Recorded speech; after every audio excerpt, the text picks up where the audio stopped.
రాత్రి లేట్ గా తింటే మీ శరీరంలో ఏం జరుగుతుందో తెలుసా?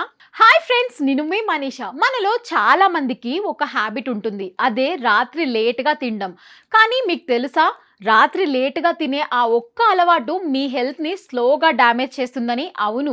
అసలు ఎందుకు ఇలా జరుగుతుంది అంటే, మన బాడీకి ఒక న్యాచురల్ క్లాక్ అనేది ఉంటుందంట. దాన్ని బాడీ క్లాక్ లేదా క్రెకాడియన్ రిథమ్ అని అంటారంట. ఇది ఎప్పుడు డైజెస్ట్ చేయాలి, ఎప్పుడు రెస్ట్ తీసుకోవాలి అన్నటువంటివన్నీ డిసైడ్ చేస్తుంది. అది మాత్రమే కాకుండా రాత్రి సమయంలో మన మెటబాలిజం స్లోగా ఉంటుంది, డైజెషన్ స్పీడ్ కూడా తగ్గిపోతుంది. దీని వలన మీరు తినే ఫుడ్ అనేది ప్రాపర్ గా డైజెస్ట్ కాకుండా ఫ్యాట్ గా స్టోర్ అయ్యే ఛాన్సెస్ ఎక్కువగా ఉంటాయి. అందుకే లేట్ నైట్ ఈటింగ్ అనేది వెయిట్ గెయిన్ తో పాటు బ్లోటింగ్, ఎసిడిటీ, స్లీప్ డిస్టర్బెన్సెస్ వంటి సమస్యలను కూడా తెచ్చిపెడుతుంది. ఇవి అన్ని కూడా వెంటనే వచ్చే సమస్యలు కాకపోయినప్పటికీ స్లోగా ఒక్కొక్కటిగా స్టార్ట్ అవుతాయి. ఇంకా డేంజరస్ పాయింట్ ఏంటంటే, రాత్రి హెవీ ఫుడ్ తింటే బాడీ స్లీప్ మోడ్ లోకి వెళ్లకుండా డైజెషన్ మోడ్ లోకి వెళ్ళి బిజీ అవుతుంది.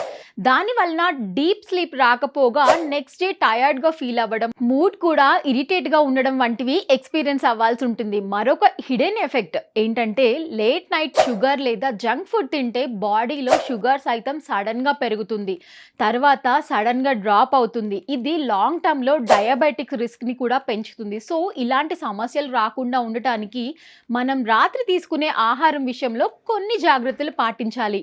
అవే డిన్నర్ ని 8 నుంచి 9 మధ్యలో ఫినిష్ చేయడం, తర్వాత ఆకలి వేసిన హెవీ ఫుడ్ ని అవాయిడ్ చేయడం, అవసరమైతే ఫ్రూట్స్ లేదా లైట్ స్నాక్స్ వంటివి మాత్రమే తీసుకోవడం, రాత్రి భోజనానికి స్లీప్ కి మధ్య 2-3 గంటలు గ్యాప్ ఉండేలా చూసుకోవడం. ఇక్కడ మనం గుర్తుంచుకోవాల్సిన మరో ముఖ్య విషయం ఏంటంటే, రాత్రి మనం తినేది కేవలం మన వెయిట్ కి కాదు, మన ఫ్యూచర్ హెల్త్ ని డిసైడ్ చేస్తుందని. సో ఫ్రెండ్స్, నెక్స్ట్ టైం మీరు కూడా లేట్ నైట్ ఆకలి వేస్తే మీ హెల్త్ గురించి ఒక్కసారి ఆలోచించండి. అలాగే మీలో ఎవరికైనా నైట్ ఈటింగ్ హ్యాబిట్ ఉందో ఈ కమెంట్ సెషన్ లో తెలియజేయండి. మరి ఈ ఇన్ఫర్మేషన్ కనుక మీకు నచ్చినట్లయితే మన వీడియోని లైక్ చేయండి. మరిన్ని మంచి హెల్త్ టిప్స్ కోసం మన ఛానల్ ని సబ్స్క్రైబ్ చేసుకోవడం మాత్రం మర్చిపోకండి. Thank you for watching.